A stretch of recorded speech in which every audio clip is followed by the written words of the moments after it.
Bonjour chers frères et sœurs, bienvenue sur le réseau d'édification chrétienne REC, votre serviteur Célestin Oufoué. Il nous fait plaisir de continuer nos études bibliques et je voudrais déjà vous dire merci pour la participation au livre de Jacques que nous avions fini la semaine dernière et nous voulons commencer avec de nouvelles études. Mais cette fois-ci, nous avions eu à cœur de regarder les différents miracles que le Seigneur a accomplis dans le Nouveau Testament. Et nous allons passer au travers de quelques miracles comme ça. Et puis dès que nous aurons terminé, nous passerons à une autre étude, bien sûr. Donc déjà, je voudrais prier et confier ces instants au Seigneur. Et comme je l'avais annoncé aussi la semaine dernière, nous avons une rubrique santé que nous allons commencer par développer à partir de la semaine prochaine. Parce que nous pensons qu'il est aussi utile quand même de penser à nos santé. Et nous voulons faire aussi de la promotion quand même de la santé physique, quand nous parlons de santé spirituelle. Les deux aussi vont de pair. Donc prions et recommandons l'étude de ce matin à la grâce du Seigneur. Prions. Père, ce matin nous voulons te bénir, te dire merci pour tous tes bienfaits. Seigneur, je vais te recommander ces nouvelles démarches d'études que nous voulons mener pour voir ensemble les miracles accomplis, cités dans ta parole. Je vais te prier ce matin de nous instruire et de nous diriger, Seigneur, dans ta grâce. Donne-nous de tirer les enseignements convenables et aide-nous à les appliquer à nos vies. Que ton nom soit béni au nom de Jésus. Amen. Donc, le premier miracle que nous voulons regarder, donc, c'est celui à Cana. Dans le livre de Jean, Jean chapitre 2, du verset 1 au verset 11.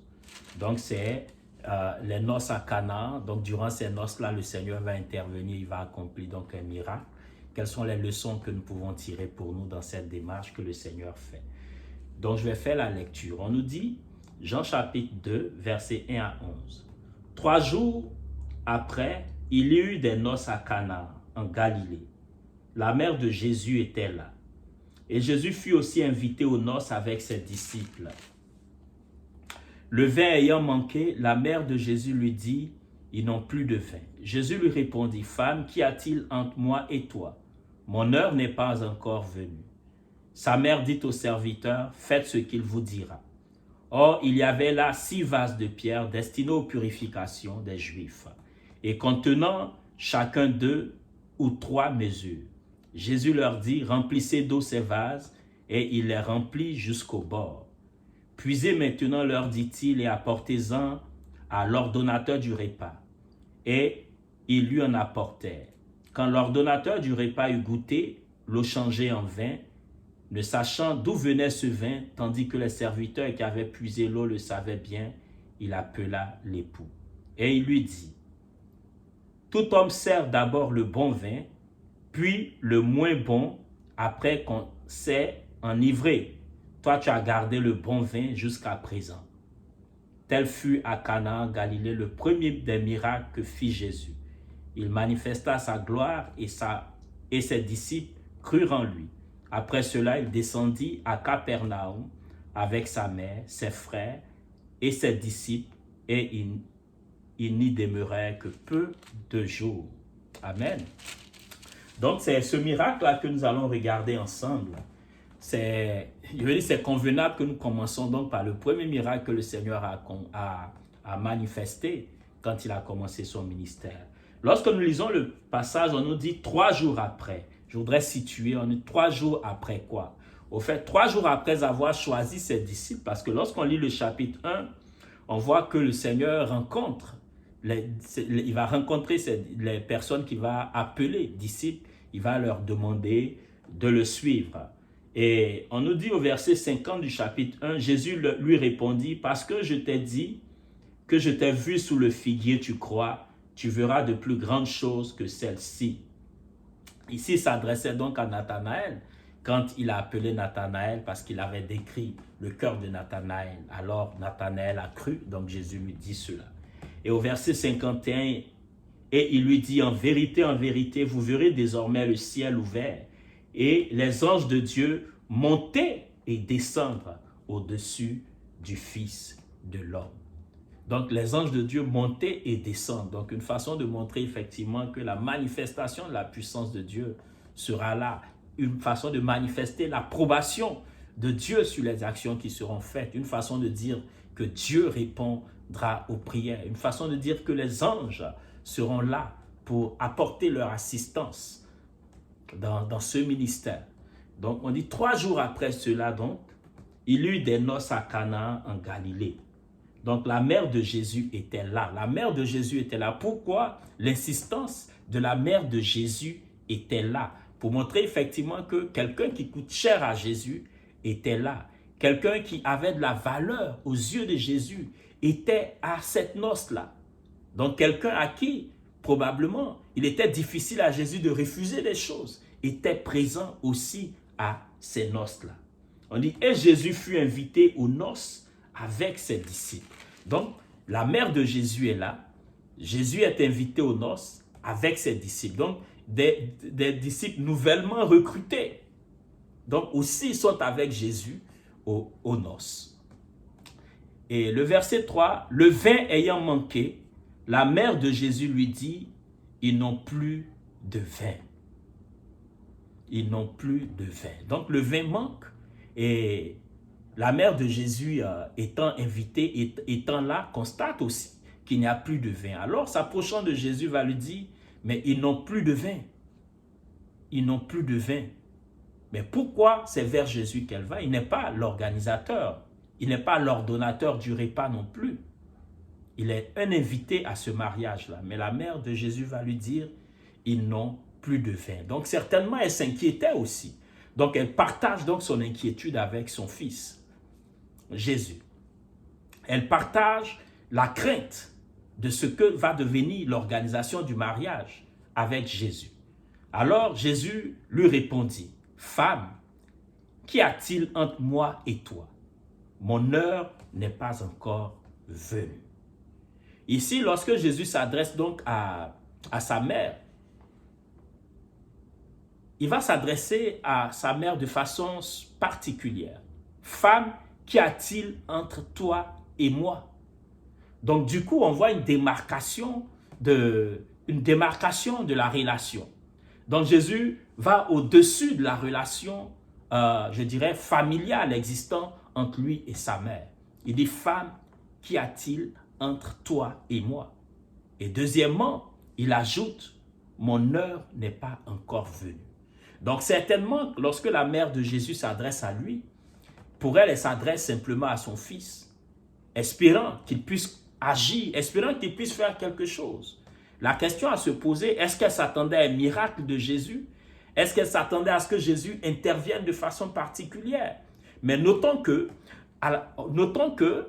c'est la mère de Jésus et elle avait gardé des souvenirs de tout ce qu'on a pu lui dire. D'abord, quant à la naissance de Jésus, quant à sa croissance, quant à son développement même. Donc, c'est quand même la mère de Jésus. Et elle sait qu'elle ne s'adresse pas à n'importe qui, mais elle sait qu'elle s'adresse à quelqu'un de spécial. Parce que très tôt, elle sait que Jésus est spécial. Alors, Jésus va rentrer dans cette dimension particulière-là pour dire à sa mère, là, il s'adresse maintenant à elle pour lui dire, qu'y a-t-il entre toi et moi? Mon heure n'est pas encore venue. Mon heure n'est pas encore venue nous interpelle quant au temps de l'accomplissement des choses.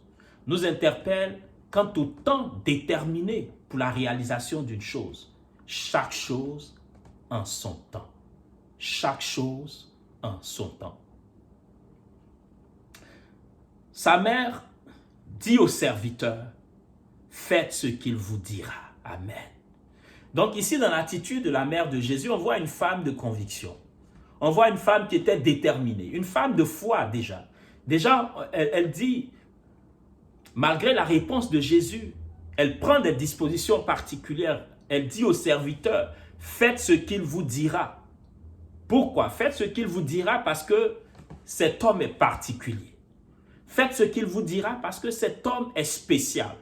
Faites ce qu'il vous dira parce que cet homme est plein de pouvoir.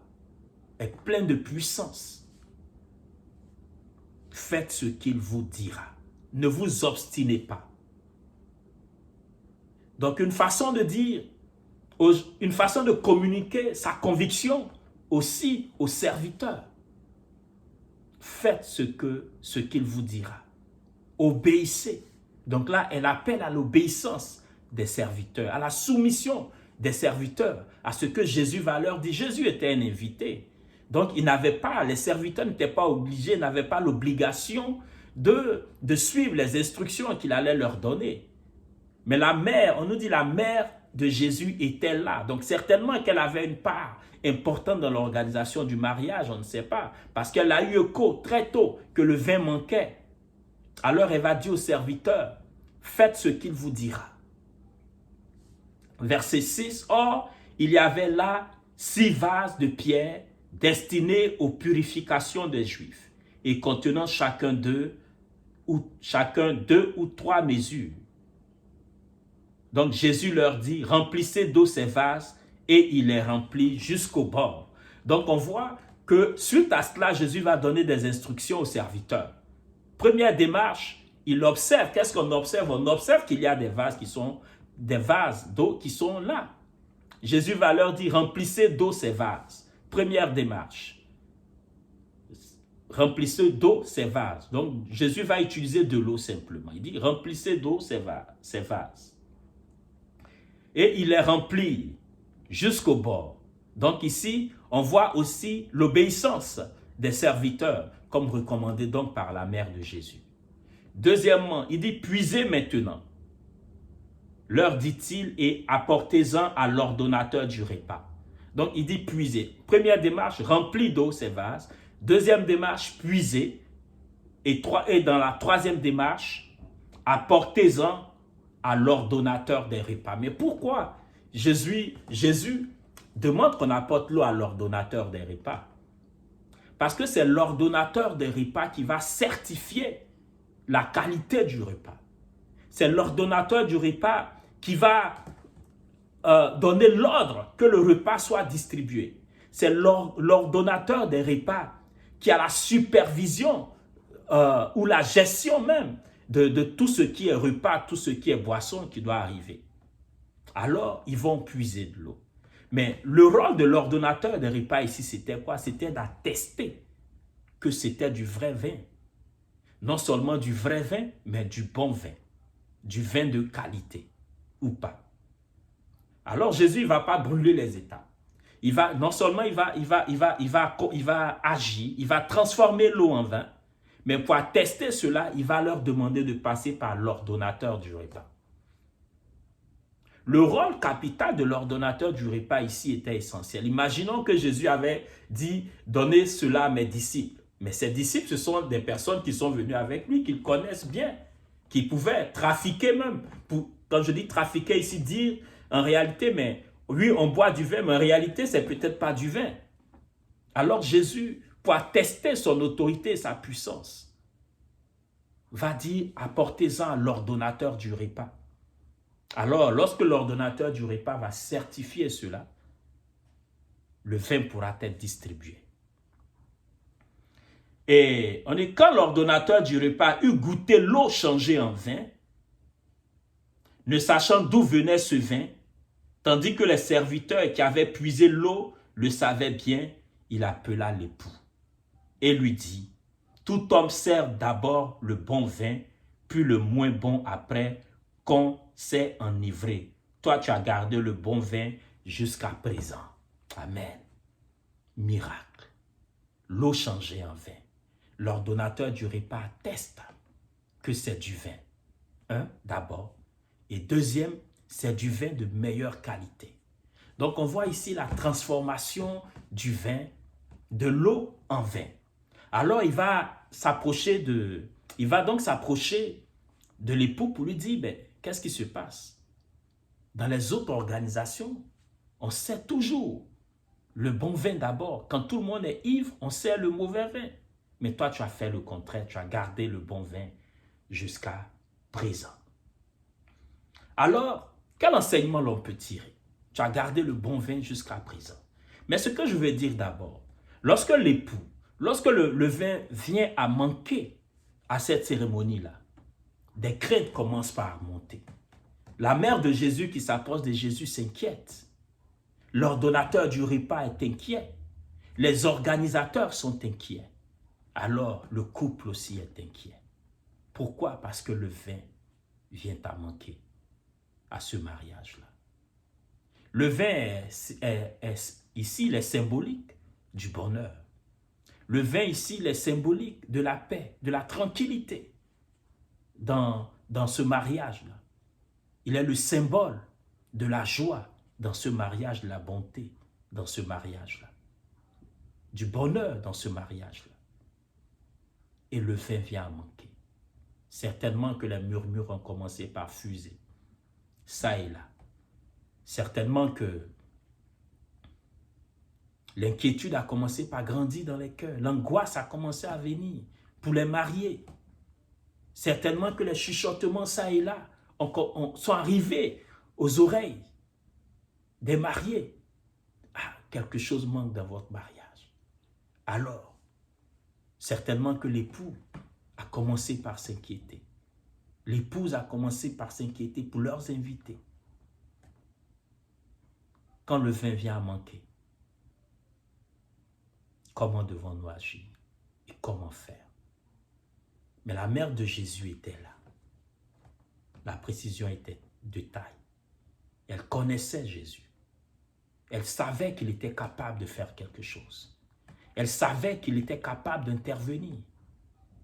Alors la première démarche qu'elle a menée, c'était d'aller vers Jésus pour lui présenter la situation, pour lui dire que le vin manque, pour lui dire qu'il y a une difficulté dans ce mariage-là, dans l'organisation du moins de ce mariage. Une façon de lui dire, fais quelque chose pour sauver cette organisation, car le vin manque. Alors Jésus, démontrant sa puissance, va utiliser de l'eau ordinaire, de l'eau habituelle, et par sa puissance, va transformer l'eau en vin. Il n'y a pas eu de rituel particulier. Il a dit simplement, remplissez les vases. Les vases étaient disponibles pour recevoir de l'eau. Il dit, remplissez simplement les vases d'eau. Puisez-en. Nous voyons l'obéissance, la soumission des serviteurs. Nous voyons les serviteurs qui obéissent aux directives, comme la mère le leur avait dit. Ils avaient commencé par avoir foi aux paroles de Jésus. Nous aussi, qu'en est-il de nous? Quand le vin vient à manquer. Quand le vin vient à manquer dans des situations par lesquelles nous passons. Le vin ici peut représenter pour toi une santé. Le vin ici peut représenter pour toi une difficulté financière quelconque. Le vin ici peut représenter pour toi une difficulté même spirituelle. Le vin ici peut représenter pour toi un besoin dans tes études, un besoin dans tes projets. Le vin peut représenter pour toi un problème de relation dans ta maison, dans ton couple. Le vin peut représenter pour toi un besoin professionnel, un besoin social quelconque. Mais quand le vin vient à manquer, comment pouvons-nous agir? C'est de nous tourner vers le Seigneur, comme l'a fait ici la mère de Jésus. Elle a exposé sa situation au maître. Elle n'est pas allée vers l'ordonnateur du repas. C'est lui qui ordonne les repas pour discuter des solutions à trouver. Elle n'est pas allée vers l'époux ni l'épouse pour leur dire, le vin manque, faisons quelque chose. Mais elle est allée vers celui qui était capable de faire quelque chose. Elle est allée vers celui qui est le maître de toutes circonstances. Elle est allée vers celui qui est tout puissant pour intervenir et pour agir. Quand le vin vient à manquer dans nos cœurs, dans nos vies, comment agissons-nous? Et ce matin, lorsque nous regardons le verset 11, on nous dit « Tel fut à Cana en Galilée le premier des miracles que fit Jésus. Il manifesta sa gloire et ses disciples crurent en lui. » Il manifesta sa gloire et ses disciples crurent en lui. Et nous l'avions dit tantôt, les disciples, c'était les premiers jours, c'était les premiers moments avec ses disciples. Mais ce premier miracle a démontré la gloire de Jésus. Et ils ont cru en lui. Là, ils avaient déjà cru en acceptant de le suivre. Mais quand ils ont vu encore le miracle, c'est venu renforcer leur attachement à Jésus. Verset 12, après cela, il descendit à Capernaum avec sa mère, ses frères et ses disciples, et ils n'y demeurèrent que peu de jours. Alors déjà dans ce miracle que Jésus accomplit aux noces de Cana, nous pouvons comprendre que quand le vin vient à manquer, quand des situations troublantes arrivent dans nos vies, tournons nos regards vers le Seigneur. Quand des situations perturbent ton épanouissement, perturbent ta santé, perturbent ta joie, perturbent ton bonheur, tourne tes regards vers Jésus.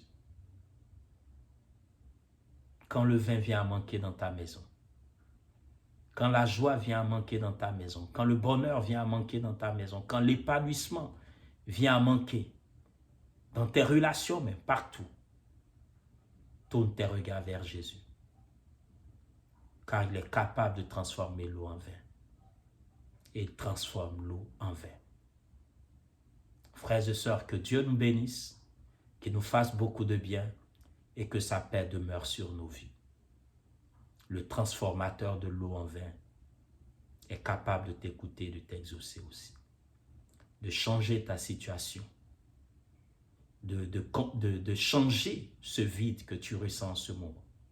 Dieu est capable de le combler. Comme il a transformé l'eau en vin pour donner à ce mariage-là, à ces noces-là, des noces joyeux. Oui, et il ne transforme pas l'eau en vin n'importe comment. Il le transforme en bon vin, en vin de qualité, comme l'ordonnateur des repas l'a attesté. Que Dieu vous bénisse et qu'il vous fasse beaucoup de bien. Je vais prier. Nous aurons 2 points de prière. Le premier point de prière, c'est que nous puissions tourner nos regards vers le Seigneur, quels que soient les moments. Le deuxième point de prière, que le Seigneur puisse transformer l'eau en vin dans nos vies. Là où il y a un manque, qu'il puisse le combler par sa puissance et par sa grâce. Prions ensemble. Seigneur Dieu, ce matin, je voudrais te bénir, te dire merci. Toi qui es souverain et toi qui es Dieu. Père, donne-nous d'avoir foi en toi. Donne-nous d'avoir les regards tournés vers toi, quels que soient les moments, quelles que soient les circonstances, Seigneur. Parce que tu es tout puissant. Rien ne t'est impossible. Tu es au-dessus de tout, Seigneur. Et Père, tu es le roi des rois. Dieu de gloire, je te prie ce matin, afin que tu transformes, Seigneur, l'eau en vin dans nos vies. Seigneur, viens agir dans la santé des uns et des autres. Viens agir dans les projets des uns et des autres. Viens agir, Seigneur Dieu de gloire, dans la vie professionnelle des uns et des autres. Seigneur, viens manifester ta grâce, Seigneur. Y a-t-il une personne, Seigneur Dieu de gloire, Père, qui soupire en ce moment, perturbé en ce moment, Seigneur, parce que le vin manque dans sa vie, dans ses projets. Seigneur, parce que il y a de la difficulté, il y a un manque, Seigneur. Père, je te prie, au nom de Jésus, manifeste ta puissance, Seigneur, comme tu l'as fait à ces noces de Cana. Manifeste ta puissance, Seigneur. Et que Dieu, la gloire te soit due. Père, donne gloire à ton nom, Seigneur. Interviens, manifeste-toi. Merci, Seigneur, pour tous tes bienfaits. Au nom puissant de Jésus. Merci, Seigneur. Amen. Amen, chers frères et sœurs, que Dieu vous bénisse et qu'il vous fasse beaucoup de bien. Au revoir.